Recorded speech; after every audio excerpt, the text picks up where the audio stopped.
Olá pessoal, sejam todos bem-vindos ao Papo de Redação, o podcast do grupo Folha de Boa Vista. Para quem não me conhece, eu sou o Lucas Luquezzi, prazer em conhecer você, em você me conhecer.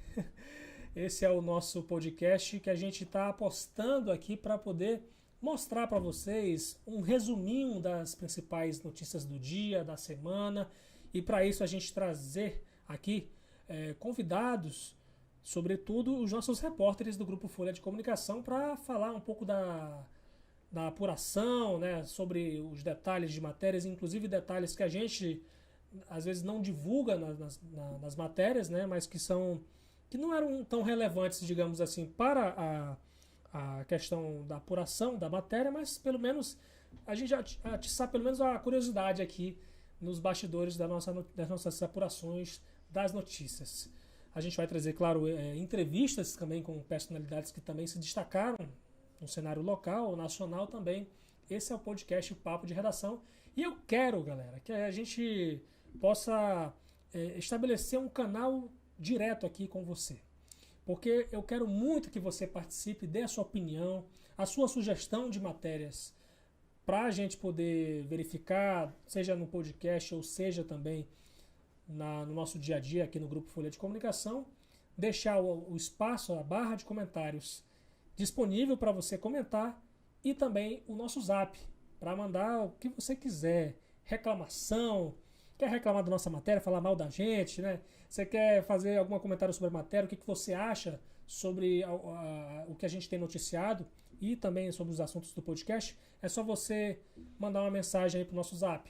É o 9599795 DDD, né? E o número é 999715300. DDD 95999715300. Tá aberto aqui o canal para você participar. E a gente vai ter notícias aqui hoje, nesse caso, nesse episódio, sobre política, sobre polícia e sobre esporte, que é a área que eu mais gosto, para falar a verdade, particularmente. Para você que me conhece, sabe que realmente eu gosto muito de esporte. Mas eu vou falar de polícia, gente, porque, veja bem, um assunto sério, porque é até de interesse de muitas pessoas, né, porque era uma situação em que muita gente já estava denunciando, estava preocupado por conta dessa situação. Mas o que acontece? Um jovem de 19 anos morreu no Hospital Geral de Roraima. Estava chegando no hospital, estava ferido, com vários ferimentos, resultados de uma troca de tiros com policiais militares. E esse jovem, que é conhecido como Lourinho, ele tem tinha na verdade uma extensa ficha criminal. E para isso eu trouxe aqui a repórter Marília Mesquita, que vai falar para a gente detalhes sobre o resultado dessa ação que consequentemente matou o Lourinho. Explica pra gente, Marília. Seja bem-vindo ao nosso podcast e quero que você fale quem é esse rapaz e a extensa ficha criminal dele. Lucas, oi para você que está nos assistindo. Isso mesmo, Lucas. O Jonas Miqueia da Silva Pereira, conhecido no mundo do crime como Lourinho, ou Miqueias também, ele morreu ontem após trocar tiros com policiais da Força Tática. Então, ele trocou tiros aí com a Força Tática, chegou a ser encaminhado ao HGR, mas não resistiu aos ferimentos e morreu. Entendi. E essa troca de tiros aconteceu em que bairro? Qual foi a região que ele foi encontrado? Foi lá no Senado Hélio Campos, após uma denúncia anônima. Então, a polícia recebeu uma denúncia anônima de que criminosos estariam escondidos nessa residência onde aconteceu essa troca de tiros. E a polícia recebeu essa denúncia de que os criminosos que cometiam assaltos aqui em Boa Vista estavam escondidos. E a polícia foi até lá e aí teve toda essa situação. Entendi. Agora você também apurou uma característica que marcava o Lourinho durante as ações dos assaltos. O que você conseguiu apurar sobre a conduta dele? Ele era conhecido por ser muito agressivo e violento nas suas ações. Então, ele tem uma extensa ficha criminal e ele respondia por pelo menos 6 crimes. Quais são? Entre eles, eu digo aqui que era roubo, ameaça, roubo majorado, Maria da Penha, porte ilegal de arma e tráfico de drogas. E ele era conhecido por cometer diversos assaltos a residências na Zona Oeste. E nesses assaltos ele era muito violento, muito agressivo, ele era bem terrorista, assim, pelo que eu consegui apurar. Entendi. Agora, assim, eu particularmente lamento pela situação toda, né? Como a pessoa ela pode chegar a esse ponto de se envolver com a criminalidade, né? Ainda mais um jovem de 19 anos. É complicado realmente, a gente não sabe as circunstâncias que as pessoas elas acabam chegando a esse ponto, né? E também a ponto de trocar tiros com a polícia. E se houve essa situação, é até legítimo que a polícia faça isso, né? A gente poder reagir até para garantir a questão da segurança dos agentes de polícia, né? Da população de modo geral. E eu queria que você destacasse, você trouxe aí, inclusive uma extensa lista de crimes ou de processos que ele tenha se envolvido, né? Você citou alguns aí, mas o que tem de interessante nessa papelada que você trouxe aí? Quase acabo aqui com a resma de papel do comercial aqui da Folha, porque eu imprimi aqui toda a ficha criminal dele. Sim. Então tem aqui, como eu havia falado, furto, tráfico, porte ilegal de arma, Maria da Penha. Então tudo isso ele era acusado desses crimes. E ele era conhecido pelos assaltos às residências, pela agressividade que ele agia com as vítimas. Pelos relatos aqui, pela minha contagem aqui, tem pelo menos 32 processos no nome do Miquéias. Então, assim, ele era um criminoso que ele também, além desses crimes todos aqui, ele pertencia a uma facção criminosa. Então, um rapaz jovem, 19 anos, já com toda essa ficha aqui extensa de crimes, pertencente à facção criminosa. Além de tudo isso, ele era conhecido da polícia por afrontar as guarnições da PM. Sim. Inclusive, no sábado, uma informação aqui importante, no último sábado, dia 13, em uma abordagem policial, o Miquéias, ele teria atirado contra os policiais nessa abordagem. Isso foi nesse final de semana? Foi? Sim, nesse sábado. Então, como foi que desenrolou, né, toda essa situação até a morte dele? No sábado, a informação que eu recebi foi que, no sábado, o Miquéias, ele teria reagido a uma abordagem policial, teria disparado contra essa guarnição. E nessa segunda-feira, a polícia recebeu uma denúncia anônima de que os criminosos, inclusive os suspeitos de ter atirado contra a polícia no final de semana, estariam escondidos nessa residência.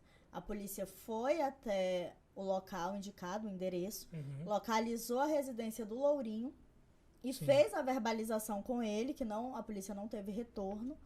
Quando a polícia adentrou o imóvel e foi até um quarto, chegou lá e o Miquéias estava com uma arma de fogo apontada para a polícia. A polícia mandou ele largar a arma, procedimento padrão da polícia. Porém, ele não obedeceu e efetuou disparos contra a polícia. E a polícia, para se defender dessa agressão, revidou os tiros e atingiu o Miquéias. Mesmo após ter sido baleado, o Miquéias continuou atirando contra a polícia. A polícia novamente revidou, porque isso, como você falou, é um procedimento da polícia, dela se defender. Exato. E aí ele foi baleado. Quando cessou o tiroteio, a polícia informou que acionou o SAMU, mas para preservar a vida do Miquéias, porque bandido bom é bandido preso, a polícia, para preservar a vida dele, colocou ele dentro da viatura e levou para o HGR, mas ele não resistiu e faleceu na unidade hospitalar. Certo, Marília. Agora eu tenho um vídeo aqui, inclusive, do momento que ele chega para o HGR. Isso aqui é o Miquéias, o Lourinho, para você que está vendo aqui no nosso podcast. E a gente tem um vídeo no momento em que a viatura chega com o Miqueias para o Hospital Geral de Roraima. E ele já está, e é uma imagem já embaçada aqui, está todo ensanguentado, inclusive, né, resultado dessa troca de tiros. E eu queria que você, enquanto a gente está vendo aqui essas curtas imagens, você fale para a gente o que a polícia conseguiu achar com ele, né, após esse crime aí, enfim. Lucas, lá na residência foi encontrado uma pistola, uma munição, foi encontrado estojo, carregador de tudo de munição .40 e um aparelho celular. Então foi encontrado essa arma, essas munições, carregador de pistola, estojo, tudo .40. Entendi. Tá certo, Marília. Muito obrigado pela sua participação aqui. E desde já deixar sempre aberto esse espaço para você trazer as notícias, sobretudo policiais, até porque você aqui no Grupo Folha de Comunicação se destaca por essa área, né? Cada um na sua área, né, gente? Eu particularmente me destaco aí, principalmente na política, né, do esporte, e você tem se mostrado uma pessoa que é especialista na reportagem policial, né? Tá aberto aqui para o espaço para você. Muito obrigado pela sua participação. Essa é uma área que eu gosto muito, então para você aqui que está nos assistindo, continue acessando o nosso site, que é o folhabv.com.br. Nós temos matérias atualizadas a cada 40 minutos, então sempre a gente atualiza o nosso site, tem o nosso YouTube, tem a rádio e agora o podcast, então tudo para você continuar bem informado. Pessoal, a Venezuela está querendo pagar as suas dívidas para o Brasil, fornecendo energia elétrica para Roraima. Olha só, isso na verdade não é a própria Venezuela que está falando, né? Isso foi uma informação que foi divulgada por um intermediário. E eu trouxe o Vinícius Gonçalves aqui, meu colega de redação, para ele explicar quem foi que disse isso, Vinícius. Bem-vindo ao Papo de Redação. Bom dia, Lucas. Bom dia a todos que nos escutam. Pois é, Lucas, tem uma novidade agora nessa questão em relação à energia da Venezuela para o Brasil. Já teve algumas tratativas ao longo dos últimos dias em relação até à questão da irrigação do fornecimento do Leão de Guri até Boa Vista, né, até Roraima.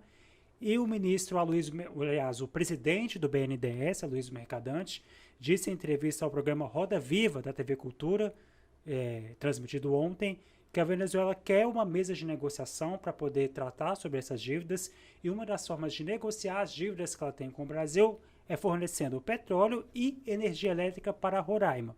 Essas negociações elas já se iniciaram, né, de acordo com o ministro, e devem se prolongar ao longo dos próximos dias. Entendi. Lembrando que aqui no contexto de Roraima a gente não tem energia nenhuma sendo fornecida pela Venezuela para o estado de Roraima desde 2019, quando teve aquela onda de apagões que o estado registrou, principalmente em 2018 e 2019, né? E eu particularmente queria saber como é que está a situação de fornecimento da Venezuela, mas isso fica um assunto para uma outra ocasião. O que eu quero saber do Vinícius agora é qual foi a explicação da Venezuela, isso segundo o Aloysio Mercadante, para que esse país não pagasse as dívidas para o Brasil. Pois é, Lucas, a gente já acompanha há muito tempo que a Venezuela enfrenta problemas de desabastecimento, não só desabastecimento de energia, combustíveis, mas também desabastecimento de alimentos, né? A crise gravíssima econômica que o país já enfrenta há muitos anos, né? Essa crise foi um dos fatores explicitados pelo presidente do BNDES na entrevista ao Roda Viva. Ele fala, por exemplo, a queda do preço do petróleo, né? A gente está falando do petróleo, que é o principal produto de exportação da Venezuela, né? Sim. A queda do preço de petróleo do mercado mundial ao longo dos últimos anos fez com que o país perdesse receita, perdesse, né, dinheiro, e também o embargo econômico dos Estados Unidos, né, em relação ao regime de Nicolás Maduro no país, né? Esse boicote norte-americano fez com que a Venezuela perdesse, né, espaço no mercado internacional para exportar produtos e trazer receita para o país, né? O que impossibilitou a Venezuela de quitar a dívida que tem com o Brasil, né? aproximadamente aí é algo em torno aí de 30 bilhões de dólares. Entendi. Tá certo, Vinícius. E a gente, claro, vai seguir acompanhando essa situação toda, né? Uma vez que por sermos vizinhos da Venezuela, esse assunto muito interessa ao nosso mercado aqui de Roraima, né? A nossa população, e vamos estar acompanhando, né? Resta saber se a Venezuela vai ter essa capacidade também de fornecer uma energia de qualidade, enquanto que a gente não resolve o nosso problema de interligação com o sistema interligado nacional, para a gente poder para a gente poder ter essa segurança energética que tanto almejamos, para se pelo menos diminuir essas quantidades de apagões nesses últimos anos. Valeu, Vinícius, obrigado aí pelas informações, e desde já deixar aberto esse espaço para você aqui repercutir qualquer notícia que a gente tiver. Eu agradeço, Lucas, até a próxima. Pois é, essa questão da Venezuela, eu quero que você participe do nosso podcast, aqui do nosso programa, nas nossas redes sociais. É só você enviar seus comentários aí nas nossas sessões de comentários aí no YouTube, e também pelo nosso Zap, gente, que também serve para você sugerir matérias para a gente poder abordar aqui no podcast, também na nossa programação do Grupo Folha de Comunicação. É só você, no nosso Zap, nesse caso, você salva esse número aí, 95-DDD 99971-5300. Repetindo, o DDD é o 95-99971-5300. E falando agora de coisa concreta, né, porque essa questão da energia da Venezuela para Roraima ainda não é uma coisa tão concreta, a gente vai falar de coisa concreta, que é a questão da BR-174. Porque, veja bem, nesta terça-feira, o ministro dos Transportes, Renan Filho, assinou 3 ordens de serviços para poder recuperar trechos que equivalem aí a quase 252 quilômetros na rodovia federal BR-174, que é a principal ligação por via terrestre do estado de Roraima com o Amazonas, com o restante do Brasil e também com a Venezuela, né? Então, esses contratos aí, eles totalizam 99 milhões e 600 mil reais. É muito dinheiro. Então, bora ver, a gente vai acompanhar, evidentemente, vai ver se isso vai servir para o nosso estado, servir para a recuperação da nossa BR, e vamos, claro, acompanhar os serviços que vão ser realizados ao longo desses próximos meses. São contratos que foram firmados com a empresa RT Ambiental, esses 3 lotes que totalizam quase 252 quilômetros. É uma boa notícia realmente para o nosso estado, que a gente está vivendo um momento delicado na nossa rodovia federal, com falta de trafegabilidade, com mortes, inclusive, né, de pessoas que precisam desviar dos buracos e acabam capotando o carro, né? Isso é uma coisa muito preocupante, uma coisa que afeta a todos, a nossa economia, inclusive muitos acidentes, né, e muitas cargas perdidas. É a nossa economia indo para o ralo com essa situação atual da rodovia federal BR-174. Eu já percorri tanto o sentido norte quanto o sentido sul, nesses últimos 2 anos pelo menos, e vi de perto o quão estragada que está a nossa rodovia federal por conta da falta de manutenção. E só para a gente detalhar a questão desses 3 lotes que foram anunciados nesses novos contratos de manutenção, um desses lotes ele está situado entre os igarapés Ceabra e Arruda, em Rorainópolis, no sul do estado. É um lote que tem quase 80 quilômetros de extensão. O outro lote, que é o outro contrato, ele tem 85 quilômetros, ele compreende o igarapé Calef e a sede do município de Caracaraí, também aqui no sul de Roraima. E o maior desses lotes, ele tem quase 87 quilômetros. Ele inicia no entroncamento da rodovia estadual RR-400, que fica naquele acesso para a Pedra Pintada, até o município de Pacaraima. Então, esse principalmente que preocupa muito, é uma região de serra, então, onde está tendo muitos acidentes, muitos atoleiros. Não existe estrada, gente, não existe, né? Parece até que essa questão da manutenção nesses últimos tempos aí, que tem sido feitas nos últimos anos, parece que está piorando a situação. Mas, pelo menos tem essa boa notícia, essa manutenção que vai ser feita, vamos acompanhar como é que vai ser. E o ministro Renan Filho com a presença aí de vários políticos da bancada federal aqui de Roraima, ele reforçou que existem aí pelo menos 312 milhões de reais garantidos para a manutenção das rodovias federais aqui de Roraima. Isso não inclui só a BR-174, mas também com outras BRs importantes, como a 432, 401 aqui no estado. E existe essa possibilidade de ultrapassar esse volume de recursos no orçamento federal para mais de 400 milhões de reais. Isso é uma notícia muito boa para a gente, porque é um recurso que é importante para poder a gente permitir essa trafegabilidade aqui das nossas rodovias federais. E aí aquela alfinetada que o Renan Filho deu no governo anterior, é um dinheiro que representa quase o triplo que foi reservado para 2022, que foi na faixa de 122 milhões de reais para você recuperar as rodovias federais, que são milhares de quilômetros aqui no estado de Roraima. E uma outra coisa, assim, isso já de bastidor, que eu achei que chama atenção, na verdade, é a presença de políticos rivais nesse evento de anúncio dessas medidas, como a presença do ex-senador Romero Jucá e do senador Messias de Jesus, que estavam lado a lado no evento, né? Então, é uma coisa que chamou muito atenção no anúncio desse pacote de manutenções na nossa rodovia federal BR-174.